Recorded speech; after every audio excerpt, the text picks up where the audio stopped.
ఏపీలో land titling యాక్ట్కి సంబంధించి పెద్ద ఎత్తున ఉద్యమం కొనసాగుతున్నటువంటి పరిస్థితి ఉంది. గతంలో న్యాయవాదులు లాగా ఎవరైతే ల్యాండ్స్కి సంబంధించి అవగాహన ఉన్న వాళ్ళకి మాత్రమే ఈ టైటిల్ యొక్క స్వరూపం తెలుసు. కానీ ఇప్పుడు గ్రౌండ్ లెవెల్లో ఉన్నటువంటి ప్రజల వరకు కూడా ఇది పెద్ద ఎత్తున ఒక సమాచారం వెళ్ళినటువంటి పరిస్థితులు అందరూ ఆందోళనలో ఉన్నారు. ఈ టైటిల్ యాక్ట్కి సంబంధించి ఏం జరుగుతుందో అనేటటువంటిది. ప్రస్తుతం అంతా టీడీపీ నాయకులు నాని గారు ఉన్నారు, చిగురుపాటి సత్యనారాయణ గారు. ప్రస్తుతం చెప్పండి, ఏంటి ల్యాండ్ టైటిల్ యాక్ట్కి సంబంధించి ప్రజలకు మీరేం చెప్పదలుచుకున్నారు? అసలు చెప్పేది ఏందన్న దీంట్లో, అసలు ఎవరికి సంబంధించిన పొలం ఎవరికి ఇస్తున్నారు ఏంది? అసలు ఇది నా పొలం, మా తాత మా నాన్నకి ఇచ్చాడు, మా నాన్న నాకు ఇచ్చాడు. ఈ జగన్ ఎవరు ఆయన బొమ్మ వేసుకోవడానికి? ఆయనకేం సంబంధం?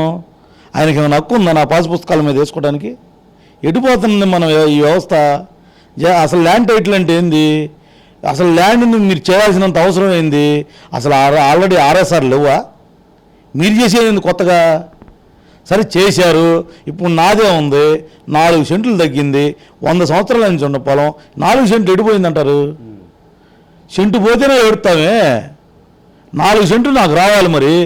మరి ల్యాండ్ టైటిల్ వల్ల నాకు మైనస్ అయింది. ఈ 4 సెంట్లు నాకు ఎవరు ఇస్తారు? ఎవరి దగ్గరకు పిఎస్ఆర్ డిఎస్ఆర్ అంట ఒకటి ఉంటాయంట, డిపిఆర్, వాడి దగ్గరికి వెళ్ళి నేను కంప్లైంట్ ఇవ్వాలంట. ఈ ల్యాండ్ టైటిల్ వల్ల వాడి దగ్గరికి వెళ్ళి నేను కంప్లైంట్ ఇచ్చేది ఏంది? అసలు పొలం నాది, నేనంటే డాక్యుమెంట్ తీసుకుని వెళ్ళాలంటే డాక్యుమెంట్ 1 వారం రోజులు 6 నెలల్లోపు తీసుకురాకపోతే జైలు శిక్ష అంట. అసలు నా డాక్యుమెంట్ నేను చూపించేది ఎవరికో? నా పొలమే కదా, పక్కాడి పొలం కాదుగా. నేనేమన్నా పక్కింటి వాడు తీసుకొచ్చాను నాదని చెబుతున్నానా? నా పొలాన్ని నా డాక్యుమెంట్ నేను తీసుకెళ్ళి నిరూపించుకోవాలా? ఎడిపోతున్నాం మనం అసలు.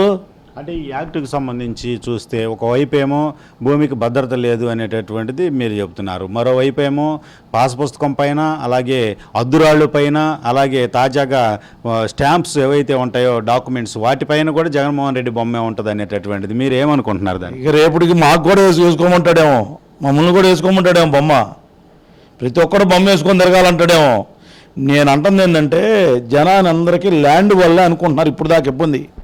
ల్యాండ్ కాదు, ప్రతి ఒక్క పూరిలో ఉన్నాడికి కూడా ఇబ్బంది. ఇది ఇంటి ముందు చిన్న షాప్ ఉంటుంది, ఆ షాపు లీజుకి ఇస్తావు, ఆ లీజు కూడా నువ్వు తీసుకెళ్ళి వాడికి చెప్పాలంట. లీజు కూడా వాడికి చెప్పేది ఏంది అసలు? రేపొద్దు నేను దీనికి పోయినా చెప్పలేము,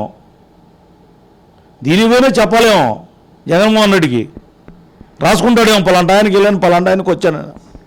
ఏందో ఇది అసలు? నా పొలం ఏంది, నేను వెళ్ళి నిరూపించుకోవాల్సిన అవసరం ఏంది అసలు?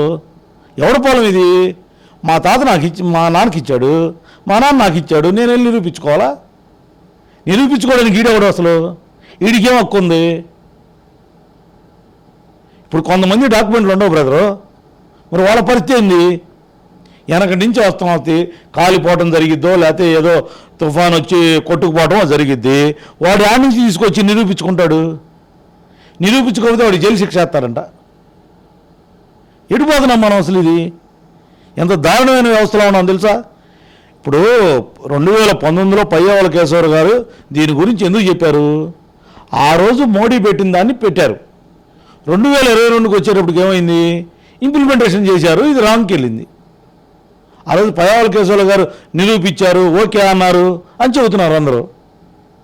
అంటే అసలు నీతి ఆయోగ్ నుంచి, కేంద్ర ప్రభుత్వం నుంచి వచ్చినటువంటిది ఈ ల్యాండ్ టైటిలింగ్ యాక్ట్ అనేది కేవలం ప్రభుత్వ భూములన్నీ కబ్జా అవుతున్నాయి, ప్రభుత్వ భూములు ఎవరి అధీనంలో ఉన్నాయో తేల్చి, ప్రభుత్వ భూములకి ఫెన్సింగ్ వేసి ప్రభుత్వ భూముల్ని ప్రభుత్వ ఆధీనంలోకి తీసుకోండి, దురాక్రమణలను తొలగించి వాటి వరకు ఒక స్ట్రీమ్ లైన్ చేసి ఒక ఆన్లైన్ సిస్టమ్ పెట్టి ప్రభుత్వ భూములన్నిటినీ కూడా దురాక్రమణ నుంచి తీసుకొచ్చి రక్షణ కల్పించండి అనేటటువంటి ఉద్దేశంతో కేంద్ర గవర్నమెంట్ ఈ యొక్క జీవో విడుదల చేయడం జరిగింది. దీన్ని జగన్మోహన్ రెడ్డి తనకు అనుకూలంగా ఈ ఫార్మాట్లోకి తీసుకొచ్చాడనేది ఆరోపణ. మీరేం? నిజమే, అది పయ్యావుల కేశవరావు 2019లో నీతి ఆయోగ్ చెప్పిన దాన్ని ఆమోదించాడు.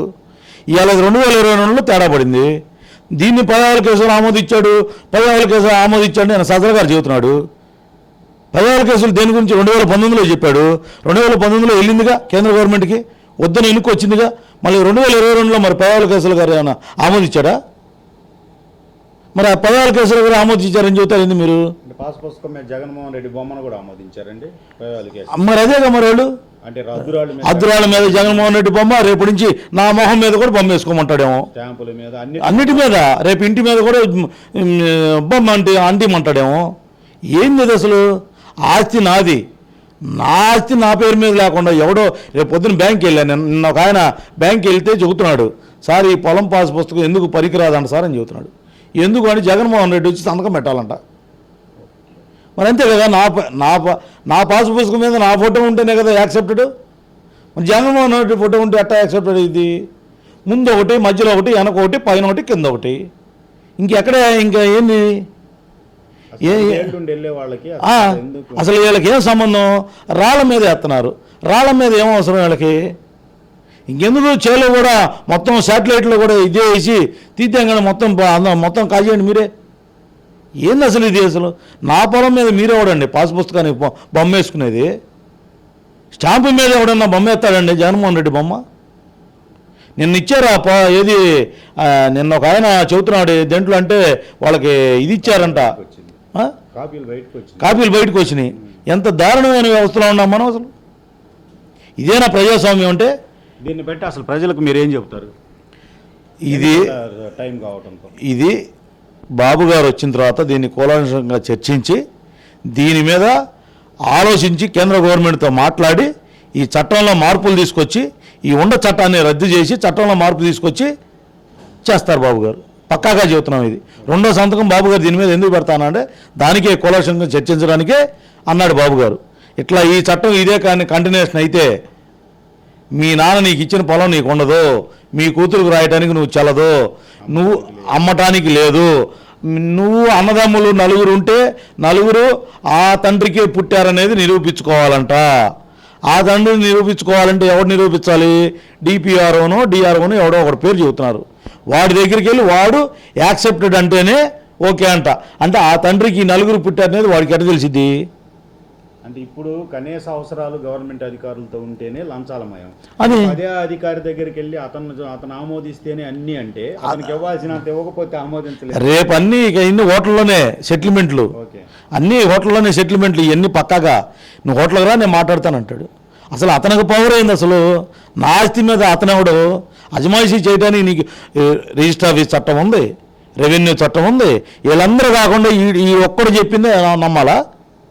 ఎట్లా నమ్ముతాం మేము? అసలు అధికారుల యొక్క అధికారాన్ని నమ్ముతారా లేదంటే కోర్టును నమ్ముతారా? కోర్టు కూడా సంబంధం లేదంట. భలే విచిత్రం. నిన్న మీటింగ్ పెడితే జన చైతన్య సమితి మీద కోర్టుకు సంబంధం లేదంట. కోర్టుకు వెళ్ళి చెల్లదంట. అతనే చెప్పాలంట. డిపిఆర్ అనేవాడు చెబితేనే చెల్లిద్దంట. కోర్టుకు సంబంధం లేదంట. మరి ఇంకా కోర్టులు కూడా ఎందుకు? సుప్రీంకోర్టు ఈ వీళ్ళ మాటలని అది కూడా తీసేస్తారేమో కోర్టులు కూడా. కోర్టు కూడా సంబంధం లేదంట. కోర్టుకు వెళ్తే చెల్లదంట. ఈయనొక్కడు చెబితేనే చెల్లిద్దంట. ఈయనొక్కడు చెబితేనే చెల్లిద్దా? మా అమ్మకు నేను పుట్టానని మా అమ్మ చెప్పాలా, లేకపోతే ఈయన వచ్చి నిరూపిస్తాడా? ఎట్లా నిరూపిస్తాడు? ఎవరు నిరూపిస్తారు? మా నాన్న మా అమ్మ కలిస్తేనేగా మేము పుట్టింది, వాళ్ళిద్దరు చెబితేనేగా మేము తల్లిదండ్రులను అనుకుంది. మరి ఈడు నేను నిరూపించాలి. వీడి దగ్గరకు వచ్చి తల్లిదండ్రులు వచ్చి మాకే పుట్టాడు నేను ఎట్లా చెబుతారు? ఎడిపోతున్నాం మనం? ఇది దీనికంటే సూపర్గా ఉందని చెబుతున్నారు. మరి నేను రాత్రి సాక్షిలో చెబుతున్నారంట, బ్రహ్మాండంగా ఉంది ఈ చట్టం పయ్యావుల కేసులో కూడా యాక్సెప్ట్ చేశాడు బాబు గారికి తెలియకుండాని. బాబు గారికి తెలియకుండా యాక్సెప్ట్ చేయాల. 2019లో నీతి ఆయోగ్ పెట్టిన దాన్ని అప్పుడు పెడితే జగన్మోహన్ రెడ్డి దాన్ని కేంద్ర గవర్నమెంట్ పంపిస్తే తప్పులు ఉన్నాయి నాయన సరి చేసుకోమని పంపిస్తే, మళ్ళీ 2020లో పంపిస్తే 2022లో రిటర్న్ వస్తే 2022లో పంపించారు. మళ్ళీ ఏది ఈ కోర్టుకు సంబంధం లేదు, మా అమ్మకు నేను పుట్టానా లేదా అని తెలియదు. ఇవన్నీ ఏందండి అసలు? ఇప్పుడు చాలామందికి ఇప్పుడు మీకే ఉంది, ఒక ఆస్తి ఉంది, దాని డాక్యుమెంట్ కొంతమందికే ఉంటుంది, కొంతమందికి ఉండదు. డాక్యుమెంట్ ఆడి నుంచి వచ్చింది RSRలో చూసుకొని ఇది మాది అని చెప్పుకోవాలి. 1B అడంగలు చెప్పింది. అంతేగాని 1B అడంగలకు మీకు సంబంధం లేదు, పూర్వార్జితం మీకు సంబంధం లేదు. ఎవరో సంబంధం? జగన్మోహన్ రెడ్డి ఆస్తి తెచ్చి మాకు ఇచ్చాడా? ఇప్పటికే సమగ్ర సర్వేలో చాలా భూములు బినామీల పేరుతో వెళ్ళిపోయినాయి. ఇప్పుడు నేనే చెబుతున్నాను కదా, నాది 5 సెంట్లు తగ్గింది. మరి నా 5 సెంట్లు ఎడిపోయింది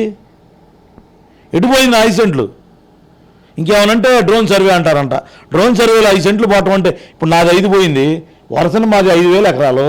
5,000 ఎకరాలు 5 సెంట్లు గడి లెక్క ఎన్ని పోవాలి? ఎన్ని ఎకరాలు మిగులుతాడా? ఇలాంటి బాధ్యతలందరికీ ప్రభుత్వం మారి చంద్రబాబు వస్తే మళ్ళీ అందరికీ న్యాయం జరిగిద్ది అనుకుంటున్నారు ఒక టీడీపీ నాయకుడిగా? టీడీపీ నాయకుడిగా అనుకోవట్లేదు, వ్యక్తిగతంగా అనుకోవట్లేదు, ఒక రైతు బిడ్డగా నేను అనుకుంటున్నా చంద్రబాబు నాయుడు గారు వస్తే న్యాయం జరిగిద్ది. న్యాయం ఎలా జరిగిద్ది? ఆయన రెండో సంతకం ఎందుకు పెడతానన్నాడు? ఈ దీంట్లో ఉన్న లోటుపాట్లను తీసేసి సరి చేసి పెడతాడు. ఇదేమి నువ్వు తీసేస్తే పోయేది కాదు, నేను ఉంచితే ఆగేది కాదు.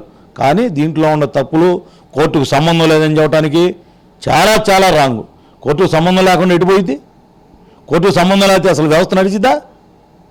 చంద్రబాబు గతంలో ఎప్పుడైనా ఇట్లాంటి పాస్ పుస్తకాల మీద కావచ్చు, ప్రభుత్వం జారీ చేసేటటువంటి ధృవీకరణ పత్రాల మీద కావచ్చు, ఆయన బొమ్మ వేసుకున్నటువంటి చరిత్ర ఉందా? హైటెక్ సిటీ మీదే వేసుకోవచ్చు బాబు గారు వేసుకుంటే. హైటెక్ సిటీ మీదే వేసుకోవచ్చు బాబు గారు వేసుకుంటే. వేసుకున్నాడా? సిగ్గులేదా ఈ నాయకులకి? పాస్ పుస్తకాల మీద హైటెక్ సిటీ మీద వేస్తే బాబు గారికి ఎన్ని వేల మందికి ఉపయోగం అది? కోట్ల మంది ఇంజనీర్లు హైటెక్ సిటీ వల్ల బాగుపడిన వాళ్ళు ఉన్నారు. ఏం బాబు గారు ఏమైనా బొమ్మ వేసుకున్నాడు? అదేమన్నా బుద్ధి లేకపోతే సరే ఇదంతా ఈ వ్యవస్థలో ఎంత దారుణమైన వ్యవస్థలో ఉన్నామో తెలుసా? దానికి అసలు సూపర్గా ఉందని చెప్పుకుంటున్నారు. అసలు ఈ ఎన్నికల్లో ల్యాండ్ టైటిలింగ్ యాక్ట్ ఏమైనా ప్రభావం చూపిస్తుంది అనుకుంటున్నారు? పక్కాగా చూపించింది. ఇది అందరికీ ఏమనుకుంటున్నారంటే ఒక రైతుకే సంబంధం ఈ ల్యాండ్ టైట్లు, ఒక పొలం ఉన్నాడికే సంబంధం, లేదంటే ఖాళీ స్థలం ఉన్నాడికే సంబంధం అనుకుంటున్నారు. పూరి ఇల్లు ఉండాడి కూడా సంబంధం ఈ ల్యాండ్ టైట్లు. ఎవరికి అర్థం కావట్లా. ఇది 100కు 90 మందికి తెలియట్లా, 100కు 10 మందికే తెలుస్తుంది. 100కు 90 మందికి, అందరికి 90 మందికి 100కు 10 మంది ఎందుకు తెలుస్తుందో తెలుసా? జిరాక్స్ పేపర్లు అన్నట్లు ఇచ్చేది, మన డాక్యుమెంట్ జాగ్రత్తగా ఉంటుంది అంటలాడా, జిరాక్స్ అయినట్లు ఇచ్చేదని చెబుతున్నారు. 90 మందికి తెలియాల్సింది ఏందో తెలుసా? అరే నీ వెనక నీ ముడ్డి కింద నీ పొలం కూడా కాజేస్తున్నాడు రావుడు. నీ స్థలం మీద డాబా మీద ఉన్న గాలి కూడా కావాలంటారు వాడికి, అది కూడా లెక్కేస్తారంట రేపు.